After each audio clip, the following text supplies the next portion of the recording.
Super.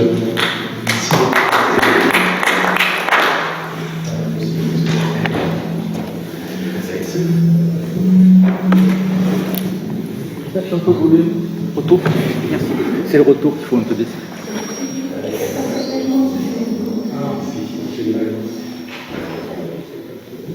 Voilà, c'est ça.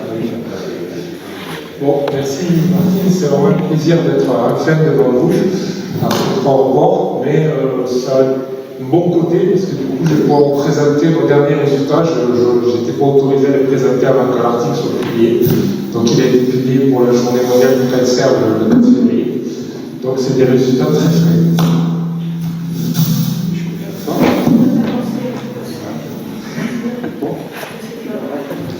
Ouais. Bon, bah c'est ça. C'est bon. Non, c'est les deux font. C'est un micro.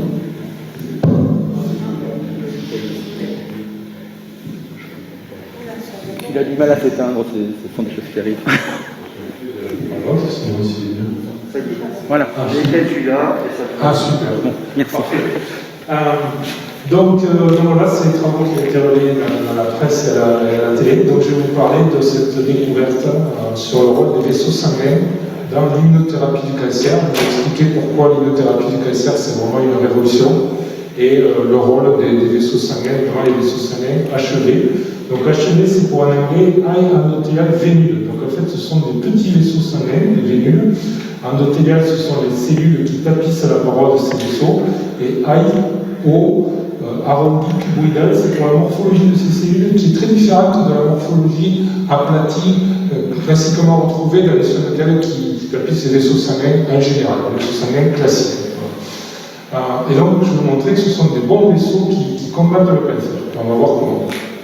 Alors, en fait, ce qu'on va montrer, ça c'est un peu le message à retenir, c'est que ces vaisseaux sanguins achevés, ici en haut, là vous voyez le sang, les lymphocytes en vert, et ils vont permettre en fait aux lymphocytes qui circulent dans le sang de rentrer dans la tumeur est en noir, et donc en fait ils fonctionnent comme des portes d'entrée, et vous allez voir que c'est très très important dans l'immunothérapie du cancer.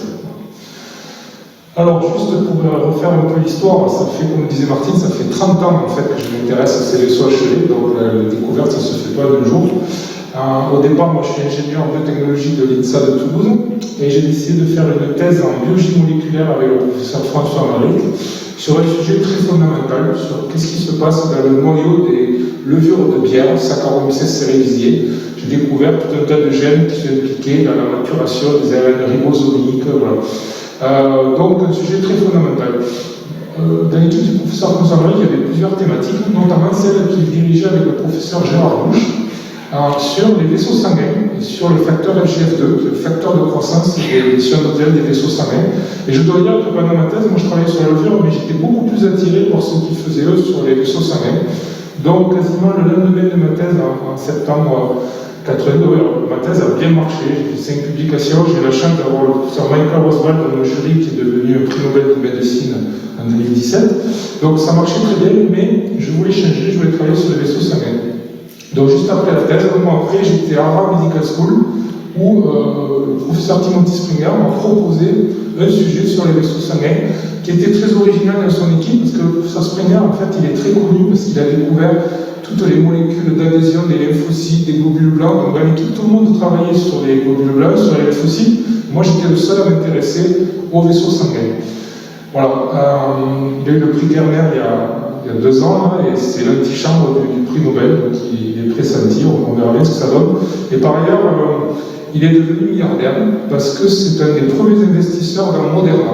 Voilà, il avait monté une entreprise de biotechnologie quand j'étais à Boston, qu'il a revendu, et avec l'argent, il a réinvesti dans d'autres sociétés, et notamment dans Moderna, c'est des fondateurs, investisseurs fondateurs, et je crois qu'il a investi 7 millions, mais maintenant il est milliardaire. Voilà. Mais il reste très simple, il continue à venir au labo en vélo, il fait beaucoup de choses pour la recherche, il a créé un institut à Harvard, il fait beaucoup de prix pour les jeunes chercheurs, donc il continue à s'impliquer. Et il m'a laissé revenir en France avec le sujet en fait. Donc je suis allé chercher le sujet à Harvard, je l'ai ramené à Toulouse, le professeur François Maric qui m'a accueilli à son retour, il m'a permis de développer ce sujet à Toulouse, qui est tout à fait nouveau à Toulouse et en France même.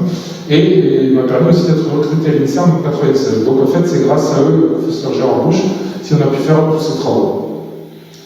Donc les vaisseaux achevés sont des vaisseaux sanguins spécialisés dans le recrutement des lymphocytes.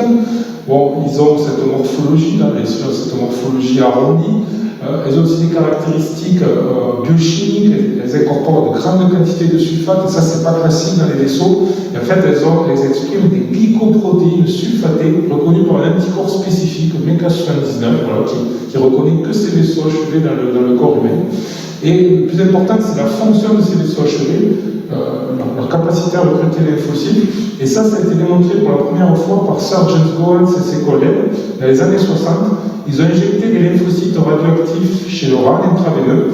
Ils ont vu ces lymphocytes qui passaient du sang, le sang est ici, et qui rentraient dans les ganglions lymphatiques au niveau de ces vaisseaux achevés. Donc ça, c'est vraiment la fonction des vaisseaux qui a été démontrée. Vous voyez, toutes ces petites cellules sont des lymphocytes attachés dans un vaisseau achevé d'un ganglion de rat. Donc le rat, la souris, l'humain, on rencontre des vaisseaux achevés dans tous les animaux. Chez l'homme, on les rencontre au niveau des organes lymphoïdes, donc les amygdales, les végétations, adénoïdes, et surtout les ganglions lymphatiques. On en a des centaines dans le corps humain. Donc chaque fois, tout le monde, on a tous des vaisseaux achevés. Les plaques de Peyer au niveau du petit intestin et même l'appendice. Alors en fait, il faut savoir que les lymphocytes, on en a toujours dans le sang. Quand vous faites une prise de sang, il y a des lymphocytes. Les lymphocytes, ils recirculent en permanence dans le sang, dans l'organisme. Lorsqu'ils arrivent au niveau d'un ganglion lymphatique, ils vont pouvoir rentrer dans le ganglion lymphatique via la porte d'entrée que constituent les vaisseaux achevés.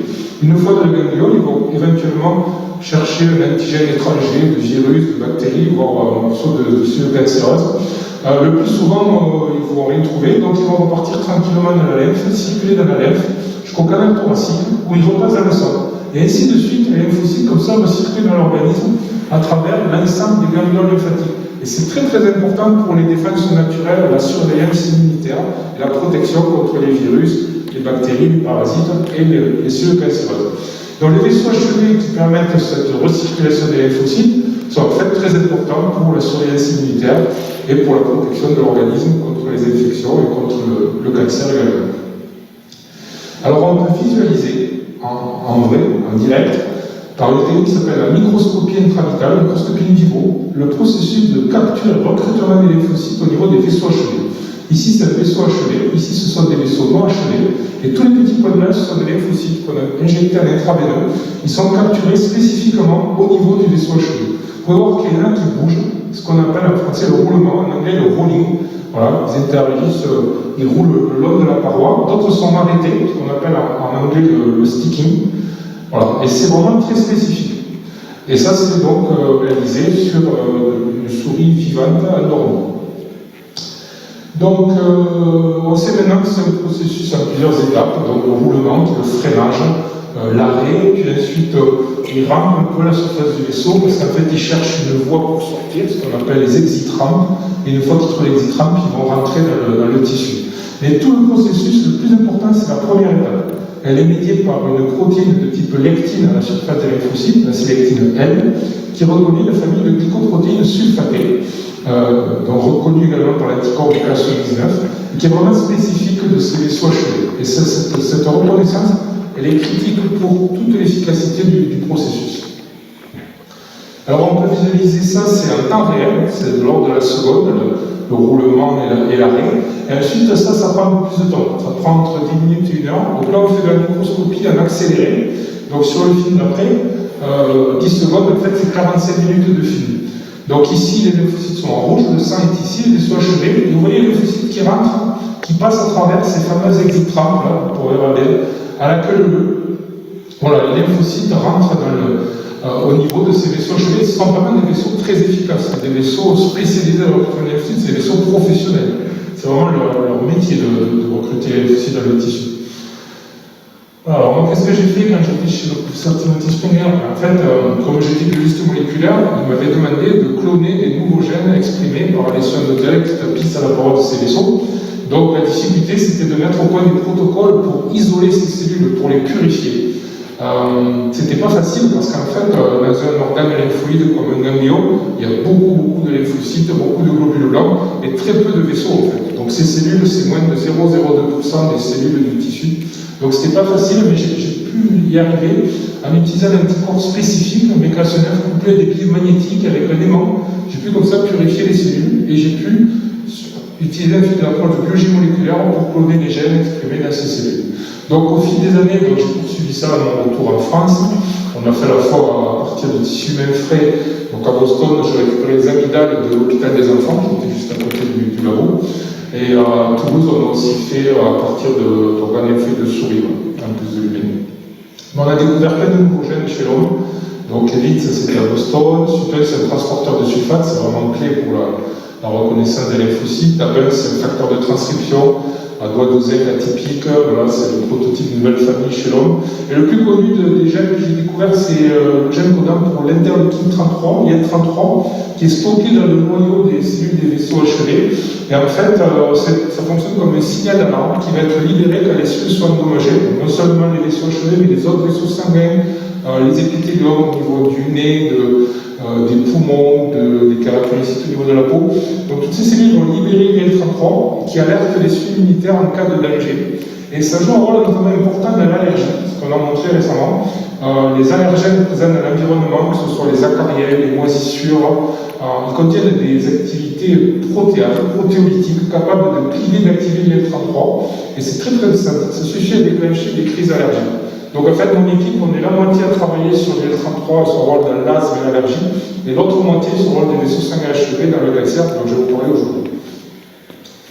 Donc avec ces cellules purifiées, j'ai pu aussi découvrir que ces cellules en fait étaient très plastiques, parce que dès que je les isolais du tissu naturel, elles perdaient leurs caractéristiques. Voilà. Donc les marqueurs MK9 sulfatés qui sont impliqués à la capture des lymphocytes sont perdus complètement au bout d'une semaine. Alors, il y a des gènes qui sont perdus dès 24-48 heures. Donc il y a quelque chose dans l'environnement, le micro-environnement, c'est-à-dire les cellules autour des vaisseaux achevés, qui est important pour maintenir ces vaisseaux. Et il y a 10 ans, on a découvert les cellules qui étaient responsables de ça. Ce sont les cellules dendritiques, DC, les cellules qui présentent les antigènes aux lymphocytes. Et on a découvert qu'en fait, elles contrôlent l'entrée des lymphocytes dans les ganglions, contrôlant les portes d'entrée que sont les vaisseaux achevés. Donc on a supprimé les cellules dendritiques in vivo et au bout d'une semaine, on a les gènes caractéristiques des achevés qui sont perdus. Ce sont des gènes clés pour l'étape initiale, l'interaction initiale. Donc on pensait qu'il y aurait plus d'interaction initiale. On a été surpris en microscopie intravitale de voir qu'il y avait toujours des interactions. On a toujours vu du roulement. Et quand on a mesuré la vitesse de roulement, on s'est aperçu que les lymphocytes roulaient beaucoup plus vite que d'habitude. Ils roulaient trop vite. Ils roulaient à 90 micromètres par seconde au lieu de 20 micromètres par seconde. Et du coup, ils n'ont pas le temps de s'arrêter. Voilà. C'est comme sur l'autoroute, ils manquent à la sortie parce qu'ils passent trop vite. Donc le ralentissement, le freinage est vraiment essentiel. Voilà, alors du coup, après, quand on regarde, il y a des petits points verts. Quand il y a les cellules dendritiques, les lymphocytes sont rentrés. Et quand il n'y a pas les cellules dendritiques, il y en a quelques-uns, mais pas beaucoup. Et les vaisseaux sanguins, ils sont toujours là, mais ils n'ont plus la même vitesse. Ils ont été modifiés. Voilà, donc après, on est rentré dans le mécanisme moléculaire du dialogue entre les cellules dendritiques et les cellules achevées. Et en fait, il y a un récepteur qui s'appelle le récepteur lymphotoxine bêta qui est vraiment clé pour ce dialogue. Voilà, donc la présence des cellules dendritiques, ce sont ces cellules qui envoient le signal aux cellules des vaisseaux achevés. Il y a un phénotype qu'on appelle mature. Donc, les vaisseaux achevés sont en pleine forme, les lymphocytes sont recrutés. Quand il n'y a pas les cellules dendritiques, il n'y a pas ce signal. Les vaisseaux sont immatures et du coup, il y a très peu de recrutement de lymphocytes. Voilà, alors moi, si je m'intéressais au mécanisme qui contrôle les vaisseaux achevés, bon, c'est d'abord parce que pour améliorer les connaissances, pour savoir comment ça marche, avant tout, c'est pour ça. Mais c'est aussi parce que quand je suis rentré en France en 95-96, mon objectif, c'était, si un jour je comprends bien comment se forment les vaisseaux achevés, je voulais les faire apparaître dans les tumeurs. Je me disais, si je les fais apparaître dans les tumeurs, je vais faire rentrer des lymphocytes dans les tumeurs, et ça va être bien pour lutter contre le cancer. Donc ça, c'était mon objectif. Donc en 2011, on a fait cette découverte. Mais au fil des années, j'ai commencé à interagir avec les cliniciens du centre anticancéreux Claudius Regaud, aussi du CHU. Et alors, ma grande surprise, c'est qu'on a découvert que des vaisseaux achevés en fait, dans les tumeurs, il y en avait déjà. Moi, je voulais les faire apparaître, mais en fait, il y en avait déjà. Et au début, j'avais du mal à le croire, parce que ce n'était pas décrit dans la littérature. Donc, dans le cancer du sein, voilà, c'est des vaisseaux de type achevé, le marqueur MK9, il y a tout un tas d'autres marqueurs, donc vraiment des vaisseaux achevés. Dans le mélanome, le cancer du sein, on a analysé 2 273 échantillons de patients souffrant de cancer du sein européen avec le Strigo. Dans le mélanome, pareil, de 200 échantillons, cancer des ovaires, cancer du poumon, cancer du côlon. À chaque fois, on retrouve ces vaisseaux qui expriment le marqueur spécifique des vaisseaux achevés, MECA79, et en fait, c'est associé à des infiltrats de lymphocytes, tous des petits points bleus. Donc voilà, donc, grande surprise pour moi, et c'est un événement assez fréquent, c'est 60-70% des tumeurs. Vraiment, je suis un peu tombé des nues. Mais voilà, donc la quantité de ces vaisseaux très variable dans le cancer du sein, par exemple, d'une patiente à l'autre, il y a des tumeurs, il y a beaucoup de vaisseaux achevés, d'autres un peu moins et d'autres pas du tout. Voilà, donc très variable. Quand il y a beaucoup de vaisseaux achevés, on s'est aperçu qu'il y avait beaucoup de lymphocytes. Les lymphocytes T, c'est 3, des lymphocytes T CD8, ce sont les lymphocytes tueurs cytotoxiques qui peuvent détruire les cellules cancéreuses, et des lymphocytes B producteurs d'anticorps également, qui expriment le marqueur CD8. Dans les mélanomes, on a fait des observations tout à fait similaires. On a retrouvé des vaisseaux achevés, alors là aussi très variables, suivant les mélanomes. Des fois, il y en avait beaucoup. On a tout un tas d'anticorps au laboratoire pour vraiment caractériser finement ces vaisseaux. En fait, tous les marqueurs sont exprimés, ce sont vraiment des vaisseaux achevés qui sont prédits pour capturer, recruter les lymphocytes. Comme dans le cancer du sein, quand il y a beaucoup de vaisseaux achevés, on retrouve beaucoup de lymphocytes, notamment les lymphocytes tueurs. Et quand il y a peu ou pas de vaisseaux achevés, il y a quelques lymphocytes qu'on a du mal à voir. On ne va jamais voir des infiltrats massifs comme on le voit quand il y a des vaisseaux achevés. Voilà, ici par exemple, un mélanome qui est en régression parce qu'il est attaqué par des lymphocytes T, CD3, donc tous les marquages marrons c'est les lymphocytes, ici c'est le mélanome, là aussi. Et en fait, on peut penser que ces lymphocytes ils sont rentrés via ces vaisseaux achevés qui sont ici en périphérie, notamment celui-là. Voilà. Bon, après, c'est chez l'homme, on peut faire des corrélations, on ne peut pas le prouver, parce qu'en fait, c'est l'œuf et la poule. On peut penser que les vaisseaux achevés ont permis aux lymphocytes de rentrer, mais il ne faudrait pas que ce soit l'inverse, que ce soit les lymphocytes qui activent les vaisseaux, et que ce ne soit pas les vaisseaux achevés qui les font rentrer. Donc, pour prouver vraiment que c'est les vaisseaux achevés qui les font rentrer dans les tumeurs, il faut passer sur des modèles précliniques chez l'animal, c'est ce qu'on a fait, que je vais vous montrer. Alors dans le cancer du sein, on a quantifié précisément le nombre de vaisseaux achevés, la densité de ces vaisseaux, donc sur 150 patientes qui avaient été opérées avec le Strigo, 50 patientes avaient des tumeurs, des prélèvements qui contenaient beaucoup de vaisseaux achevés, achevés high, et à peu près une centaine avec des tumeurs achevées low. Donc quand il y avait beaucoup de vaisseaux achevés, achevés high, on retrouve beaucoup de lymphocytes, ce que j'ai déjà montré, notamment des lymphocytes tueurs. En microscopie, on en voit l'impression qu'ils sont en train de se faufiler pour même des exit-rampes, dont les lymphocytes en rouge, les vaisseaux achevés en vert, donc, similaire à ce que je vous ai montré. Mais le plus important, c'était de voir la corrélation entre ces vaisseaux achevés et l'évolution clinique des patients, 10 ans après leur opération pour le cancer du sein. Donc pour les patients, il y avait beaucoup de vaisseaux achevés dans la tumeur. Vous voyez que la survie, c'est 75%, 10 ans après. Alors que les patients pour lesquels il y avait peu de vaisseaux achevés dans la tumeur, la survie n'est que de 50%.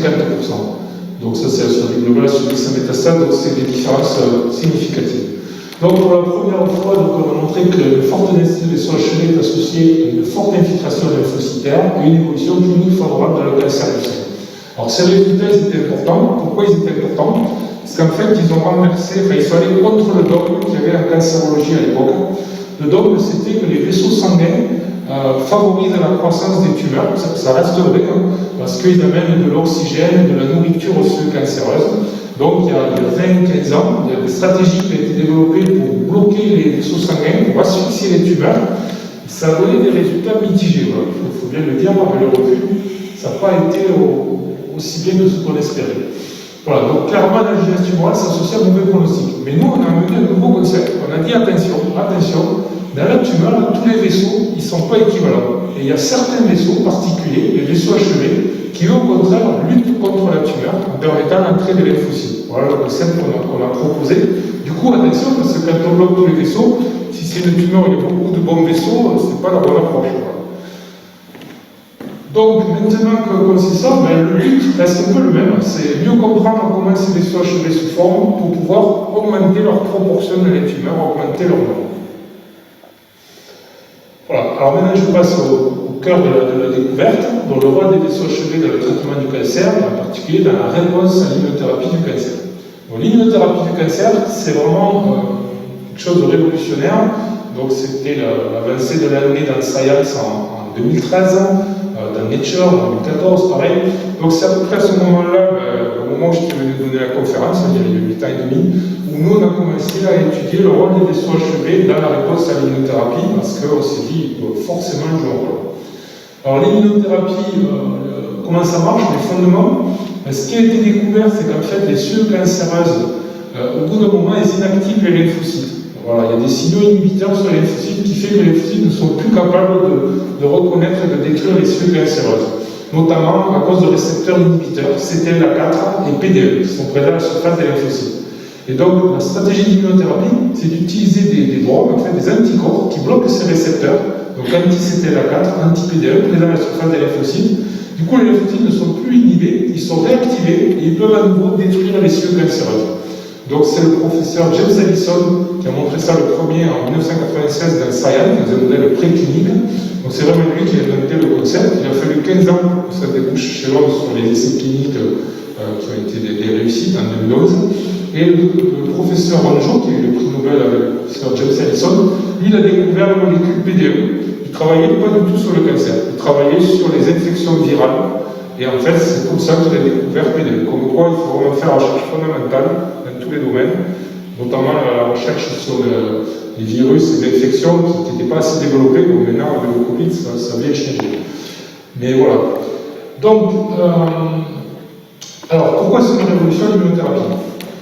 Pour le mélanome de stade les plus graves, stade 4, jusqu'à présent, les traitements, voilà, par exemple la chimiothérapie, ça allait prolonger la survie des patients de quelques mois. Mais à la fin, les patients étaient perdus. Donc ça, c'était jusqu'à il y a 10 ans, jusqu'à 2012. Il y avait l'immunothérapie, donc l'anticorps CTLA4 en 2012. Pour la première fois, les cliniciens ont vu des patients qui vraiment étaient perdus, qui vont entrer en rémission. Voilà. Maintenant, pour certains, on a 10 ans de recul. On ne parle jamais de guérison, parce qu'il peut y avoir des rechutes, mais ça ressemble à une guérison. Voilà.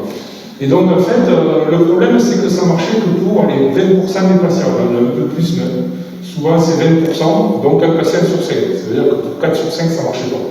Donc, tout l'enjeu, c'est, et à chaque fois, c'est un miracle, c'était un patient qui était perdu. Donc, le gros enjeu, maintenant, c'est d'augmenter le nombre de miracles. Voilà. Alors, non seulement pour le mélanome, mais aussi pour d'autres cancers, parce que dans d'autres cancers, la thérapie marche moins bien que ça. Alors, dans le mélanome, il y a eu une autre avancée en 2014, donc l'anticorps anti-PDE, qui marche mieux que l'anti-CTLA4. On monte jusqu'à 44, mais en fait, bon, souvent c'est plus 35% de survie sur ces formes très graves de mélanome. Voilà. Et en 2015, ils ont commencé à combiner les deux cliniques. En 2019, ils ont publié dans 2019 médecine, on atteint 52% de survie qui se maintient parce que c'était à 5 ans, maintenant on est à 7 ans. Et en fait, c'est toujours à 50%. Ça, c'est une caractéristique de l'immunothérapie. Quand le patient répond au traitement, souvent c'est une réponse long terme. Il y a quelques patients qui peuvent rechuter, mais quand même, en général, ça marche dans le temps. Et donc ça, c'est vraiment une révolution. 50% des patients qui, il y a 10 ans, étaient condamnés, qui sont sauvés grâce à ce traitement. Mais c'est pas fini, il faut continuer à essayer d'améliorer l'efficacité du traitement. Voilà, c'est ce que je veux dire sur cette diapositive. Voilà. Donc comment rendre le traitement plus efficace? Il faut mieux comprendre comment il marche. Il faut mieux comprendre comment il marche pour essayer de l'améliorer. Alors comment il marche? Je vous ai déjà dit, ça augmente l'activité des lymphocytes tueurs, là, ce sont tous les lymphocytes en bleu. Ici, c'est une cellule cancéreuse. Donc, ces lymphocytes tueurs, l'immunothérapie va les activer, ils vont être de nouveau capables de détruire les cellules cancéreuses. Mais pour qu'ils détruisent les cellules cancéreuses, il faut d'abord qu'ils les rencontrent. Donc, il faut qu'ils puissent rentrer dans la tumeur, parce que ces lymphocytes circulent dans le sang. S'ils passent devant la tumeur sans rentrer dans la tumeur, ils ne vont pas rencontrer les cellules cancéreuses, ils ne vont pas pouvoir les détruire. Et c'est là où nos recherches interviennent. Parce que nous, on a trouvé en fait, le mécanisme qui permet aux lymphocytes circulant dans le sang de rentrer dans les tumeurs. Voilà, donc c'est un travail qu'on a démarré en 2013, donc ça a pris 8 ans et demi. Il y a 19 auteurs dans l'étude, et notamment il y a 5 premiers auteurs, dont 4 doctorants de l'université Paul Sabatier, qui en fait se sont succédés. Le premier, c'était sa thèse de 2013-2016, après 2015-2018, 2017-2020, le dernier 2018-2022. Voilà, donc vraiment de gros efforts de la continuité, parce qu'on voulait faire une étude vraiment complète. Vraiment, il y avait tout. Pour que ça marque les cliniciens, les chercheurs, peut-être les entreprises pharmaceutiques aussi, pour que tout le monde se mette à s'intéresser vraiment aux vaisseaux achevés, parce qu'on pense que c'est un composant important de la réponse. Alors, une des premières difficultés qu'on a dû surmonter, c'est de trouver des modèles précliniques, des modèles animaux, qui miment la situation humaine. Parce qu'en fait, il y a beaucoup de modèles que les chercheurs en cancérologie utilisent, là, chez la souris, qui poussent comme du chez l'homme, et qui ne récapitulent pas du tout ce qu'on voyait, nous, chez l'homme. Voilà. Donc on a fini par en trouver, notamment un modèle de fibrosarcome en collaboration avec le professeur Robert Schreiber, qui est un spécialiste de l'immunothérapie. On retrouve des vaisseaux achevés, ici en vert, avec le marqueur MK79. Vous voyez peut-être pas bien, mais il y a des petits points rouges, ce sont des lymphocytes tueurs. Voilà. Et à chaque fois qu'il y a des vaisseaux achevés, on a des clusters de lymphocytes tueurs, ce qui suggère que ces lymphocytes rentrent via les vaisseaux achevés.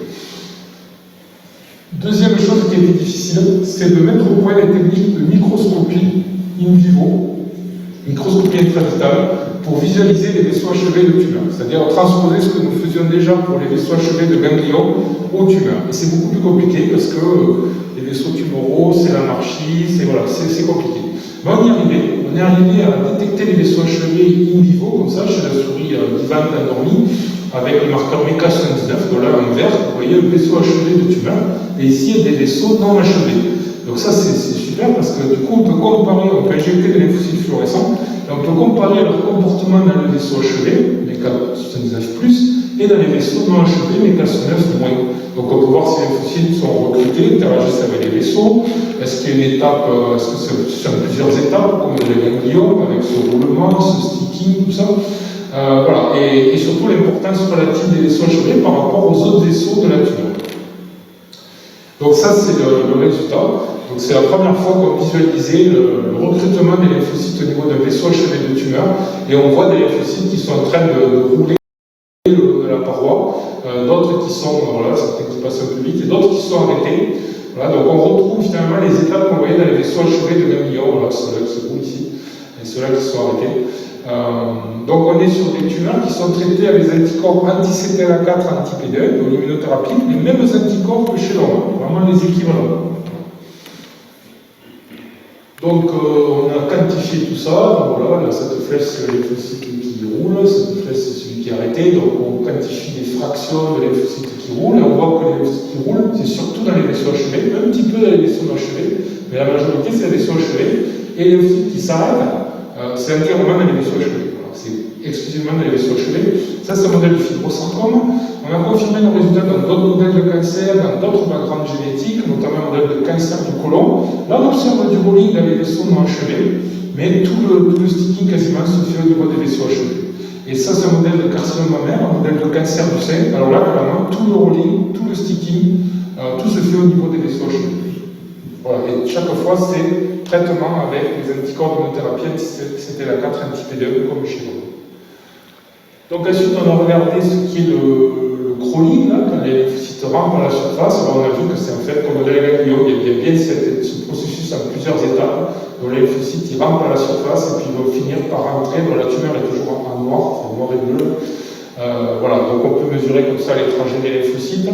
Alors, peut-être on voit mieux la transmigration via les voies d'exit ici. Vous avez un lymphocyte qui va s'arrêter, là, il s'arrête, il arrive par le sang, et là, il va rentrer dans la tumeur qui est bleu et noir, voilà, donc on le suit, on a la tumeur, et il part lutter contre les cellules cancéreuses. Donc plus il va y avoir de lymphocytes qui vont rentrer dans la tumeur via ces portes d'entrée qui sont les vaisseaux achevés, mieux c'est pour la lutte contre les cellules cancéreuses. Alors ça c'est le modèle carcinome mammaire, ça c'est un vaisseau achevé, ça c'est un vaisseau non achevé. Vous pouvez voir que toute l'entrée se fait au niveau du vaisseau achevé. On retrouve là aussi des exit rampes, là on a plusieurs lymphocytes qui se suivent dans cette zone ici là notamment.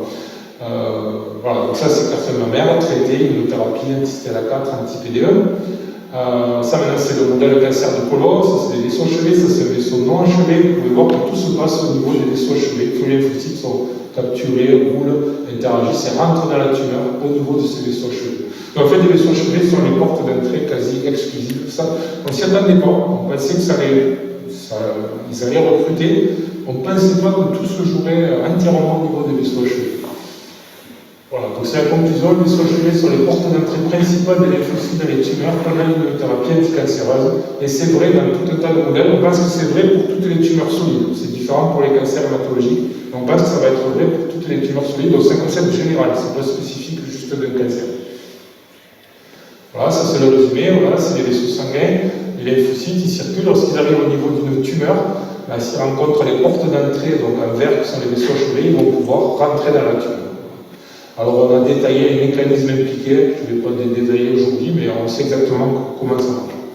On a fait une autre observation intéressante, après le traitement par immunothérapie anti-PD1 et anti-CTLA4, on s'est aperçu que ce traitement réduisait le nombre des vaisseaux non achevés. En fait. Voilà, ces vaisseaux non achevés, en fait, ils sont réduits après le traitement. Donc en fait, quelque part, l'immunothérapie réduit les mauvais vaisseaux, en fait, ceux qui ne font pas rentrer les lymphocytes. Et par contre, les vaisseaux achevés, en fait, eux, ils sont préservés, ils ne sont pas affectés. Du coup, la proportion des vaisseaux achevés augmente parmi les vaisseaux, et les lymphocytes qui se perdaient un peu dans des vaisseaux non achevés, il y en a davantage qui passent dans les vaisseaux achevés. On pense que ça contribue à faire qu'il y a plus de lymphocytes qui rentrent dans les tumeurs après immunothérapie.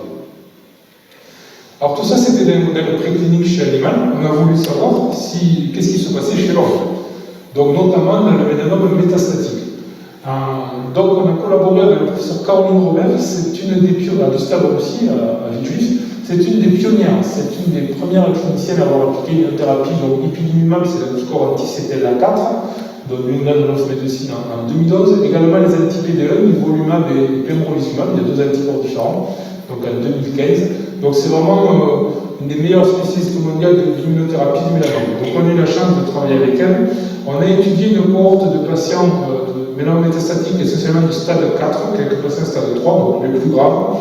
93 patients, traités soit avec un anticorps anti-PD1, soit utilisés seul ou combinés avec un anticorps anti-CTLA4. Alors je vous ai dit tout à l'heure, la combinaison c'est ce qui marche le mieux. Donc vous allez me dire pourquoi les cliniciens ne donnent pas la combinaison. Parce qu'en fait c'est très toxique. C'est le meilleur traitement, mais c'est aussi le traitement le plus toxique.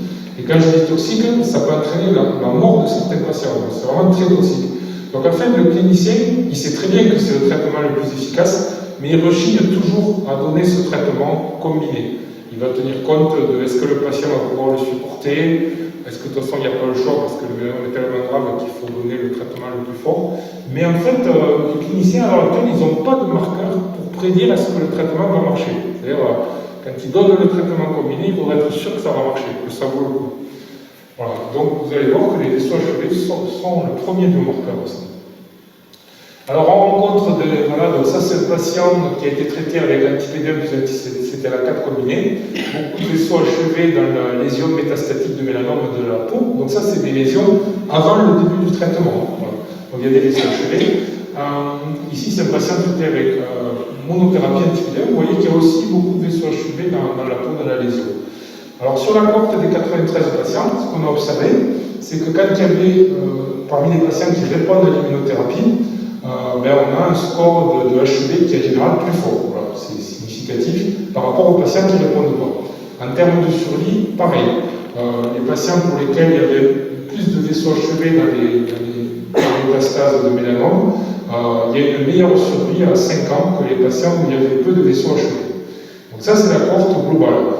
Et quand on a regardé maintenant séparément les patients traités avec l'anti-PD1 utilisé seul ou combiné à l'anti-CTLA4, alors là, c'est très intéressant, parce qu'on s'est aperçu que dans la combinaison, en fait, les patients qui répondent, ils ont un score HEV très, très élevé par rapport à ceux qui ne répondent pas. Et quand on regarde la survie à 5 ans, vous voyez que les patients où les tumeurs contenaient beaucoup de vaisseaux achevés, il y a 75% de survie, alors que quand il n'y a pas beaucoup de vaisseaux achevés, il n'y a que 25%. Donc c'est très, très significatif.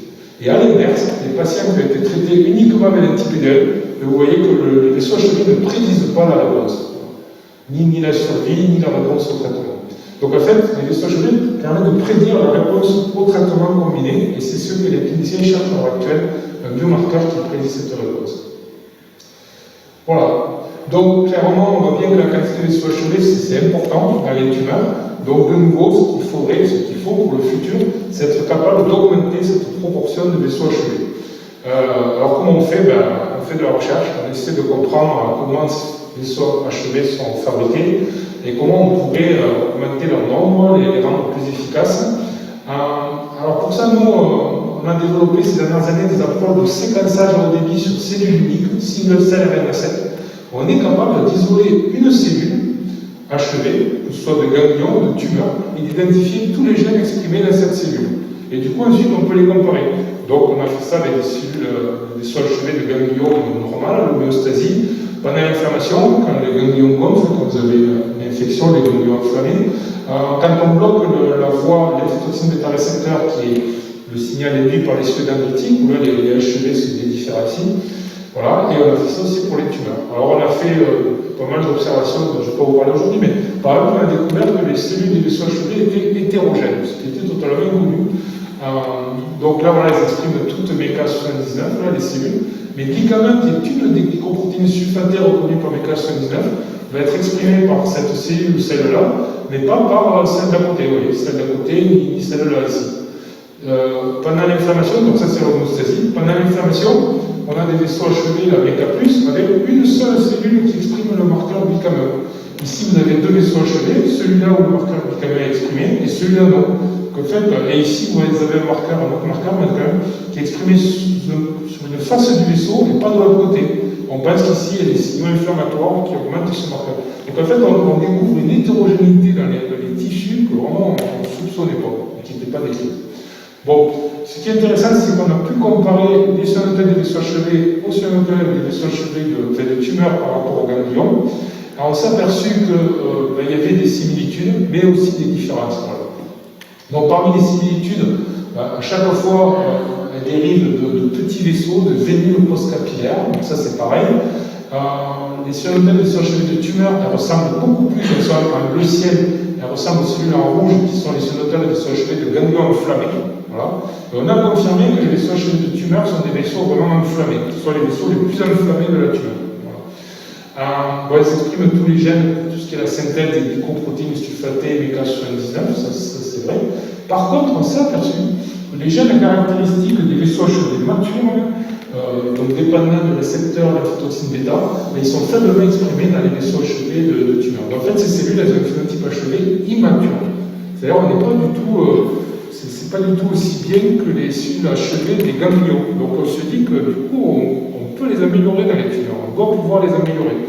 Donc, on a fait ça. On a utilisé un anticorps agoniste de ce récepteur pour remplacer en fait le signal qui manque dans les tumeurs. Et ça a marché. Quand on a combiné cet agoniste avec l'immunothérapie anti-CTLA4 anti-PD1, on a vu une plus grande augmentation des vaisseaux achevés, donc en nombre, en proportion, mais aussi en nombre.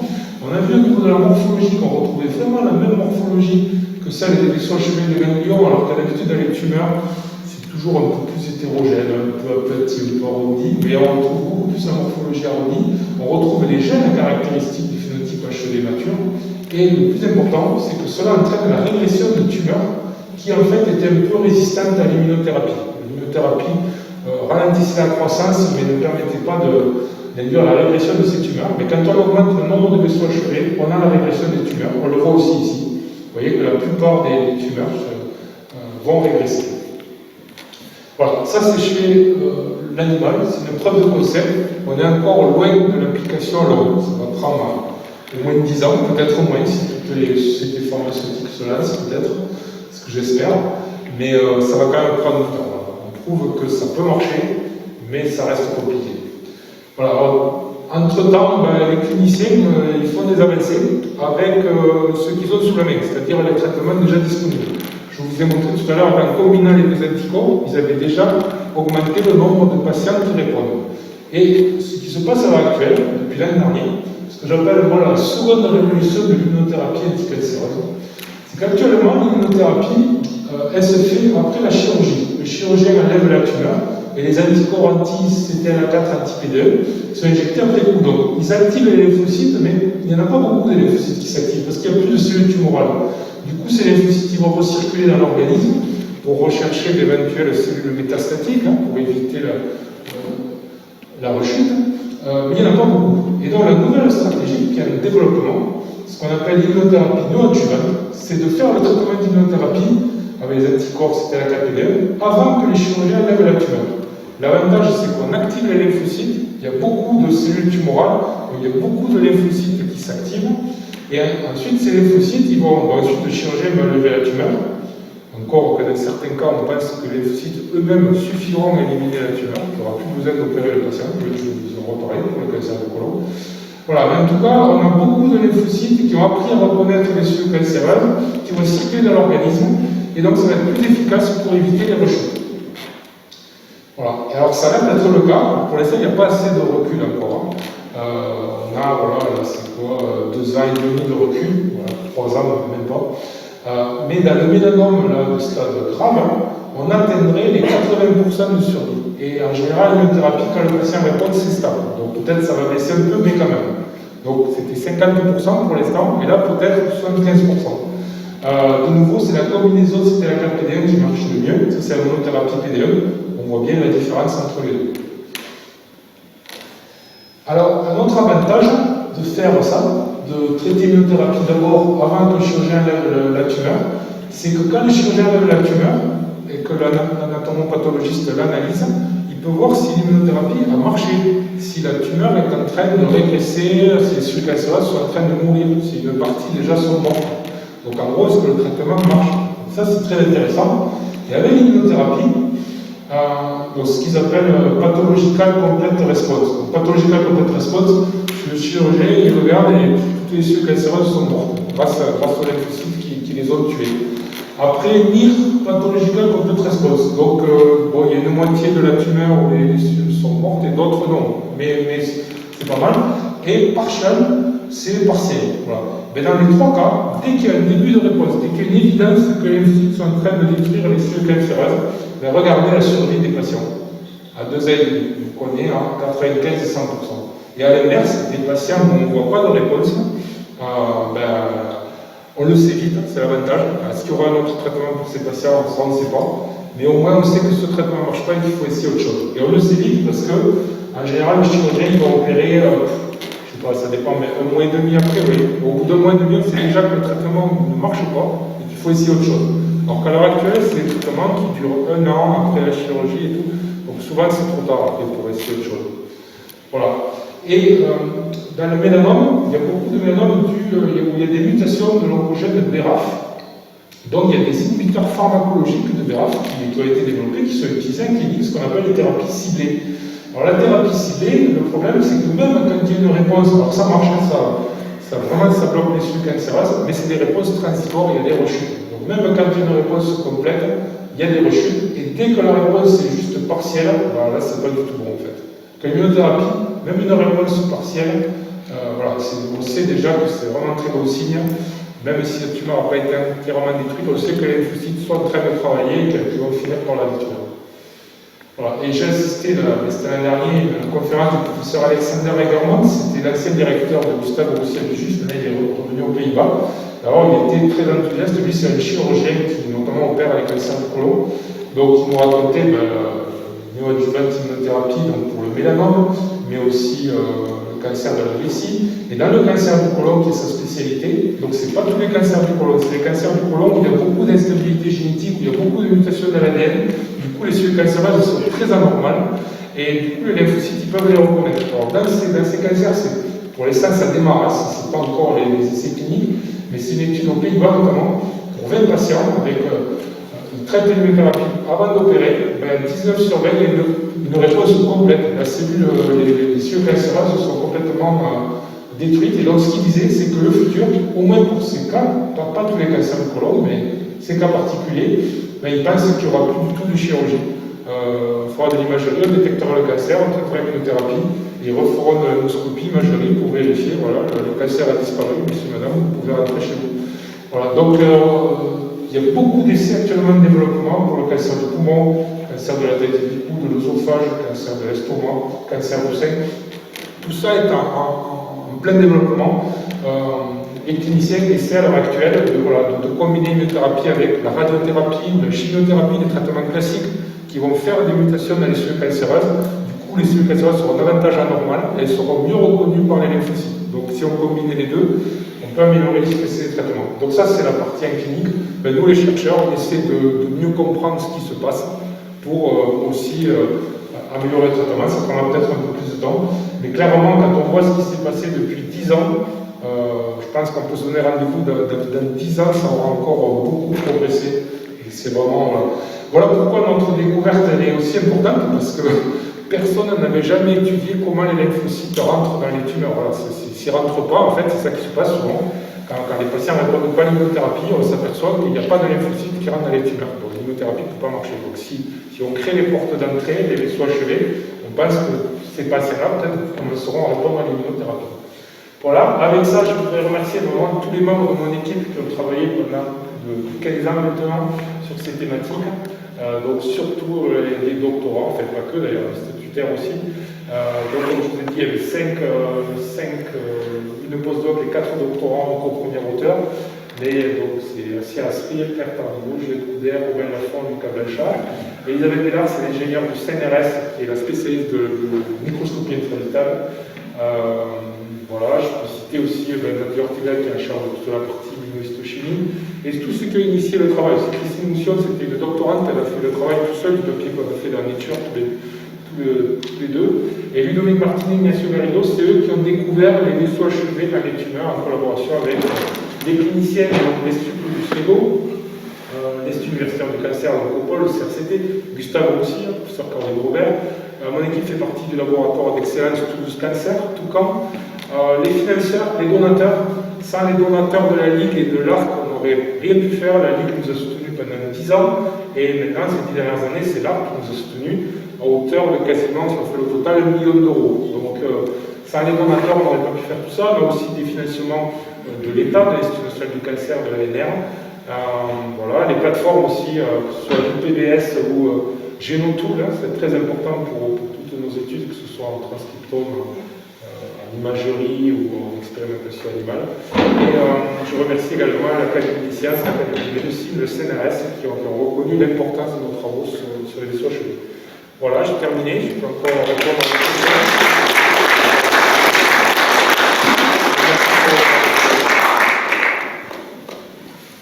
Si vous avez des questions, vous pouvez poser des questions. Le micro est à votre disposition.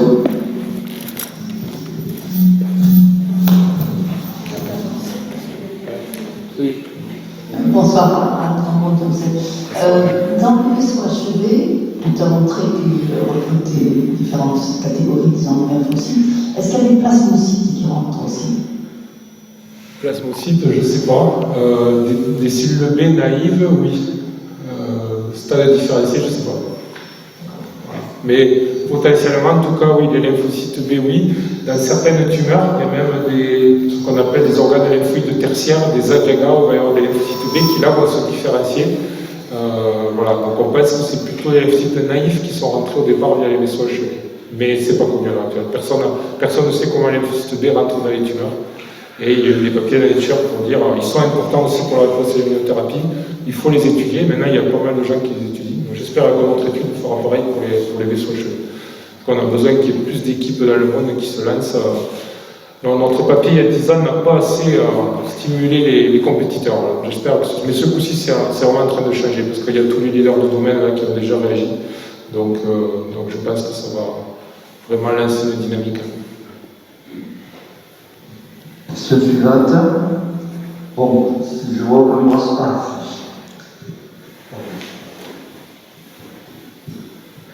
Je ne suis pas spécialiste ni de médecine, Pas de problème. mais je sais plein de trucs.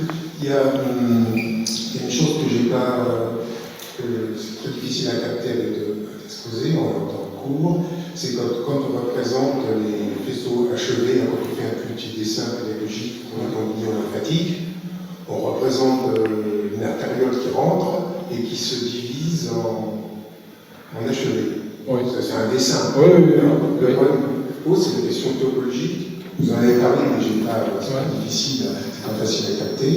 Parce que j'ai cru comprendre à un moment, quand ces vaisseaux achevés qui s'approchent d'une cellule cancéreuse, il y a des parties qui sont non achevées. Oui. Hein, il y a un petit peu de tout. Et c'est quoi? C'est une partie de vaisseau achevé, puis après c'est du normal, ou alors il y a deux branches. Oui, donc c'est une très bonne question. Donc les vaisseaux achevés, ce sont des vénules post-capillaires, donc en temps normal. Voilà, il y a le capillaire, c'est l'artère, l'artériole, les capillaires, les petits vaisseaux, et les achevés, c'est juste après, c'est les vénules post-capillaires. Voilà, et après ça va dans une veine, donc on le retrouve au niveau des vénules post-capillaires. Les plus proches des capillaires, pour répondre à votre question. Donc oui, on passe d'un vaisseau qui n'est pas achevé à un vaisseau achevé. Dans les ganglions, c'est une transition abrupte. qu'on n'a jamais compris. On passe d'une cellule négative à une cellule positive pour le marqueur. D'accord. Une autre question, j'en ai plusieurs, sur le... Parce que normalement, donc, les vaisseaux achevés dans l'IO, donc c'est partie du système immunitaire, et là, il se développe, c'est assez bizarre finalement, il se développe des achevés là où il y a des cellules cancéreuses. Oui, exactement ça. Il n'y en a pas d'habitude dans le sein normal, la peau normale, il n'y en a pas. C'est vraiment assez étonnant comme mécanisme. En gros, la cellule cancéreuse, cancéreuse émet un signal, pour dire, faites apparaître. Elle ne devrait pas, vous voulez dire. C'est pas son intérêt, oui. Oui, mais c'est la réaction de l'organisme. Oui, alors c'est la réaction de l'organisme. Ce que je n'ai pas à raconter aujourd'hui parce qu'on n'a pas le temps, mais ce qui était connu. Ce qui était connu depuis un moment, c'est qu'en fait, des vaisseaux achevés peuvent se développer dans les maladies inflammatoires chroniques, comme la polyarthrite rhumatoïde, la maladie de Crohn. Donc, dans un tissu non lymphoïde, on savait déjà qu'il peut y avoir des vaisseaux de type achevé. Et nous, d'ailleurs, on travaille sur ça dans les modèles même d'allergie, même dans les modèles d'allergie, l'allergie nasale et tout ça, la rhinite allergique. Donc, ça, c'était connu. Donc, en fait, c'est une réaction finalement inflammatoire contre la tumeur qui est étrangère. Donc, oui. Est-ce que c'est vraiment la tumeur? Non, c'est plutôt les lymphocytes, c'est plutôt les cellules immunitaires qui transforment les vaisseaux, qui sont en train de reconnaître la tumeur. C'est pas la tumeur, c'est pas son intérêt. C'est pas des signaux qui viennent de la tumeur, c'est des signaux qui viennent des lymphocytes en train de reconnaître le tissu anormal, en fait. Voilà. Alors, la dernière question, c'est en fait les récepteurs PD1, CTL4. Oui. Ont en fonction d'un système immunitaire de freiner. Oui, tout à fait. Et donc là, on a découvert que, effectivement, si on ne les freine pas, donc on permet effectivement l'attaque des cellules cancéreuses. Mais le problème, c'est que si quelqu'un a un cancer, il y a des cellules cancéreuses qui se développent et qu'il a en même temps une inflammation ailleurs, est-ce qu'il y a pas un truc qui consiste à vivre en lutte contre les cellules cancéreuses par ce mécanisme d'inhibition, mais du coup, on permet de développer une inflammation ailleurs dans un autre organe? Oui. Voire même enclencher une maladie auto-immune, par exemple. C'est exactement ça. Donc en fait, je n'ai pas détaillé non plus les effets secondaires, mais le problème des effets secondaires, c'est exactement celui-là. On vient bloquer les récepteurs qui freinaient, et du coup, on a des lymphocytes auto-immuns qui se mettent à attaquer les autres organes, les organes normaux, en plus de la tumeur. Donc un des effets secondaires très classiques, c'est la colite en fait. Il y a des colites très sévères, inflammation du côlon très très forte quand on fait ce traitement. Donc tout à fait, le traitement n'est pas assez spécifique en fait. Il est assez général, il réactive les lymphocytes. Donc c'est un peu grossier, on réactive un peu tout. Donc ceux contre la tumeur. Après, souvent les cliniciens connaissent bien cet effet secondaire, ils arrivent à les gérer parce qu'ils vont bloquer l'inflammation pour pas qu'il y ait la... Bon, pas toujours, puisque comme je disais, des fois il peut y avoir des décès. Pour en finir avec ça, ça veut dire, à travers les questions et les réponses que vous m'avez données, tout ça c'est contradictoire d'une certaine manière. Hein. C'est l'histoire du soi et du non-soi, ça marche pas bien ça. Ouais, après. Si on raisonne au soi et non-soi, ça tient pas la route. Après, quand même, voilà, là, on soigne des patients qui avaient quelques mois à vivre, qui rentrent en rémission. Et effectivement, des fois, il y en a qui ont des séquelles du traitement, donc en gros, presque une maladie auto-immune à vie, mais ça se gère. Les patients, ils sont en vie, mais ils ont une bonne vie. Voilà, éventuellement, ils ont un traitement pour leur inflammation du côlon. Voilà. C'était que des bonnes questions. Merci. Bon, j'ai une question ici. C'était très intéressant. Les lymphocytes qui rentrent dans le tumeur ont quelle spécificité? Alors, ce que nous avons montré, c'est qu'en fait, il y a un peu toutes les classes de lymphocytes, des lymphocytes naïfs, des lymphocytes effecteurs, ils ne sont pas tous spécifiques de la tumeur, en fait. Voilà. Donc, en fait, les portes d'entrée achevées ne sont pas très sélectives. Ça fait rentrer beaucoup de lymphocytes, de notamment ce qu'on appelle les bystanders, qui souvent vont réagir contre les protéines virales, qui n'ont rien à faire dans la tumeur, mais ils profitent de la porte de l'entrée, ils rentrent. Mais ce qui est important, c'est l'entrée des lymphocytes spécifiques des tumeurs. Donc là aussi, il y a des grosses avancées actuellement. On s'aperçoit que les lymphocytes les plus importants, ce sont des lymphocytes qu'on appelle cellules souches, des stem-like. Et en fait, donc c'est important pour le cancer. C'est peu de lymphocytes, mais c'est ceux qui sont capables de donner naissance à plein d'autres et de se renouveler, de s'auto-renouveler. Et par exemple, de l'immunothérapie du cancer que fait le professeur Rosenberg au NIH aux États-Unis, où il transfère les lymphocytes intratumoraux des patients, il les réinjecte. Il s'est aperçu que les patients où le traitement marche, c'est ceux qui avaient quelques lymphocytes, cellules souches, lymphocytes souches capables de se renouveler. C'est pas forcément ceux qui avaient à l'instant T le plus de lymphocytes spécifiques des tumeurs, effecteurs, c'était ceux qui avaient les cellules souches où la réponse allait se maintenir à long terme. Et nous, là, j'en ai pas parlé aujourd'hui parce que c'est plus pour les spécialistes, mais nous avons montré que les vaisseaux HV permettent l'entrée de ces lymphocytes, cellules souches, et en fait, c'est sur quoi nous travaillons à l'heure actuelle. En fait, nous travaillons sur le trafic global de ces lymphocytes. On découvre, je ne devrais pas en parler, mais vous filmez là.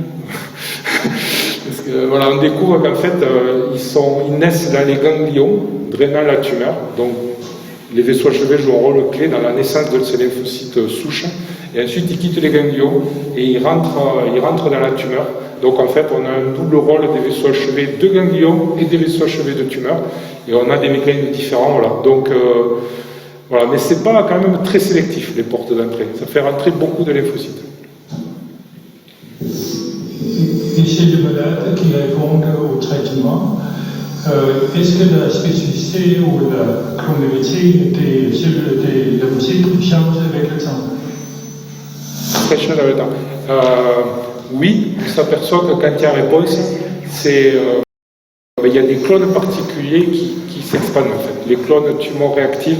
Donc au départ, il y a beaucoup qui rentrent, et puis il y a une sélection, une expansion de clones tumors spécifiques dans le mélanome. Ça peut être des antigènes partagés entre plusieurs patients atteints de mélanome ou spécifiques d'un patient. Vous savez qu'on va de plus en plus vers la médecine personnalisée. Donc on a les deux types et c'est ces clones-là qui s'expandent.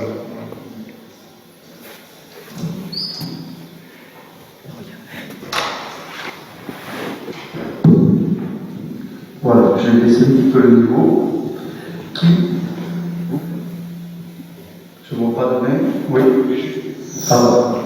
Est-ce qu'on a fait Le vaste.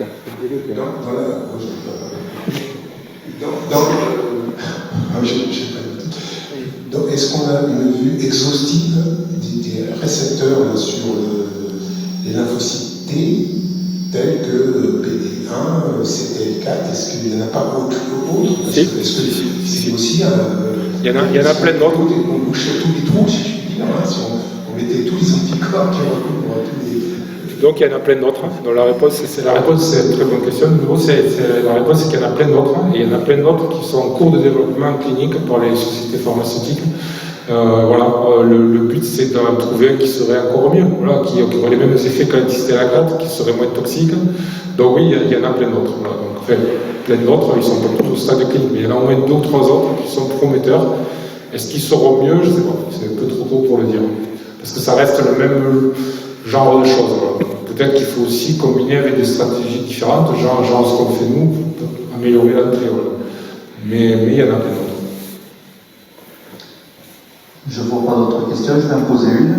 Vous avez évoqué l'angiogénèse qui était la chose en vogue il y a 15 ans.